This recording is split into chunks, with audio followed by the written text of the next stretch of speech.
everybody. How y'all doing tonight?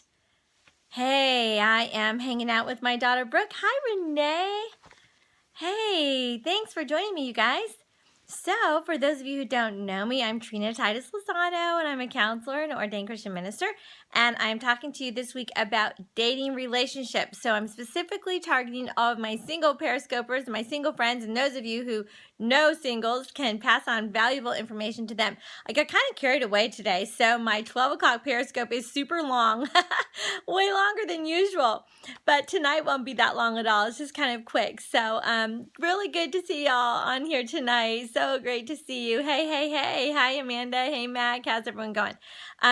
So anyway, what the deal is I have been going over qualities that you need to look for in someone that you could spend the rest of your life with, and smart choices that need to be made when you are single and when you're dating.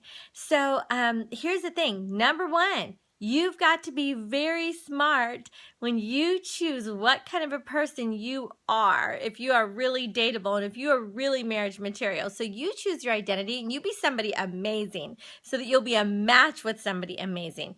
Then number two is you've got to really choose the qualities that you are looking for in somebody else, and because you want to end up being with a very quality person. Last night, I hope that you watched. If not, I will be downloading it on my website tomorrow. But yeah, hey farm family, good to see all the family. I love all y'all. You guys are a great family, so it's pretty cool to Periscope with all of you guys. It's so fun. But you know what? When we are really making wise choices, these are things that you guys want to pass on to your single relatives and your single friends and to your kids as you're teaching them about dating. So making these smart choices is super important. Well, tonight I'm talking about that love is patient. I was going over 1 Corinthians 13 earlier today, and so I'm at Brooke's house, Mom. You recognize? I'm in Brooke's room. I'm having a sleepover here tonight, and I'm warm actually, so I might actually have to take off my jacket. I'm super warm, but love is patient. Well, how patient is love?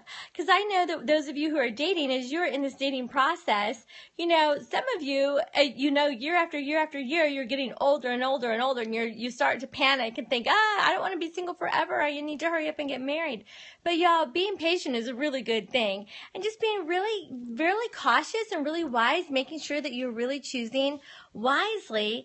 So I don't want you to be impatient. However, I do want you to be full of faith. So whenever it is time to make a decision, you can make a wise choice. So I think it's important that when you are choosing who to date or who to even go from friends to friendlier, I know, see, that's the thing, Amanda, you've been patient for 9 years. But I don't want you to get impatient now and then rush and end up being with the wrong person just because it's been 9 years, you know? But then on the other hand, I don't want you to overcorrect and just be like, well, you know, it's been 9 years since I've been patient, you know, and so now I just want to be with whoever. You know, that's kind of overcorrecting, and that's not okay either. So, sorry y'all, I'm having to take off my jacket. I'm just like super hot for whatever reason. You know, so this is the point, is you guys just want to be at a place in your life that, you know, that you're wise about your decision and wise about the timing of everything. So don't get impatient. But it is going to take a step of faith and a leap of faith at some point. So whenever you have made wise choices and everything really seems like it's the right time, then you can just take that step of faith. There will never be a point, Amanda, I'll just talk to you directly. There will never be a point where you are literally 100% sure. You know, it'll probably be 99, and you'll be like, you know what? I'm 99% sure this is going to be a really good match. And then at some point, you're going to have to take a little bit of a leap of faith because the future is always uncertain, and people are uncertain, you know, and people are ever changing. You know, they're changing, you're changing, things are going to change. But whenever there's the real character qualities and you guys have so much in common, you know, you'll be able to move forward with confidence. You know, God's going to get us through anything, and that's the main thing thing that you want to do is be really sure that you guys have that really good foundation of having a Christ-centered relationship. And when you do, you can be patient and know that when God's timing is right, you don't ever have to rush into it. However, you don't have to wait forever either. When it's time, and you can move forward in faith just knowing that it's time. And I just felt like that was something that I needed to share with y'all tonight, because I think that there's always some confusion with that. We have some people that rush too much. Dr. Laura calls it stupid commitment. You rush too quick to commit too quickly. And there's others who wait too long, really out of fear. So anytime a decision is fear-based, especially in a dating relationship, I shouldn't say especially, anytime there's a fear-based decision, it's probably going to lead you in the wrong decision in the end, because you want to have a faith-based decision ultimately. And so a fear-based decision of rushing would be, I have to rush, I'm afraid I'm going to lose them, or don't hesitate about the 1% uncertainty. No, I really don't think. But here's the thing is if you really rush into commitment, you're going to find that you're not really being wise, and you're not using wisdom to rush to the commitment. You certainly want to be very, very cautious and use that wisdom. However, when it's time, now you'll know it's probably around a year that you have been dating, that you'll know that either you guys are not a match and there's been too much conflict in the relationship, or there's been some red flags if you really seriously look at it, or, you say we are a match. Everything's not 100% perfect, but it's kind of 99% really good, And at that point, you're going to have to take that leap of faith and just go ahead and move forward. Yes, that is a great point, Wendy. When you seek wise counsel, listen, you might think it's the right person, but if you've got 10 close friends and family members that are saying, I don't think this is right, this does not look like a match to us, you really should listen to them and really seek that wise counsel.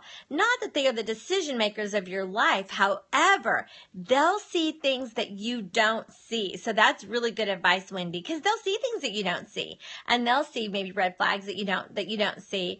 But be patient to make that commitment, and be sure that you're making a really smart choice. So that's worth it. It really is. No reason to rush. You can just be patient and really trust God when you're making a smart choice.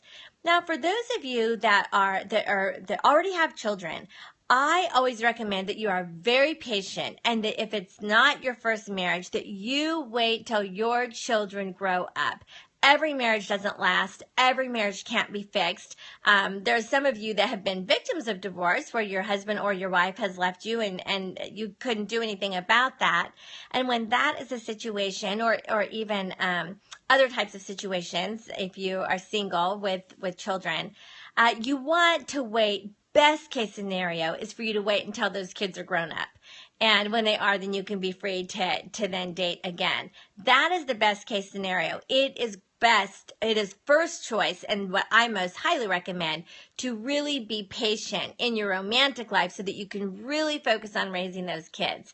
That is the best case scenario if you're a single parent. And I know that seems difficult, but you know what? The time goes by so fast, y'all. It goes by so fast, and kids keep you so busy, you're going to be fine, okay? But these are just some tips and some good ideas for those of you that are in dating relationships. And I hope that you catch the replay from noon, because noon was a really great Periscope about love and what 1 Corinthians 13 says all about love. So y'all go back and watch that replay if you're in the mood too. And I'm going to say good night. My daughter and I have got some plans. We're going to hang out here tonight. But thank you all for joining me, and thanks for all the hearts. And I just hope and pray that you guys have great relationships, great dating relationships for all the singles watching tonight and all the singles who's watching on the replay. So choose wisely, treat kindly, and wait for it, okay? Just wait for it. Good night. Bye-bye.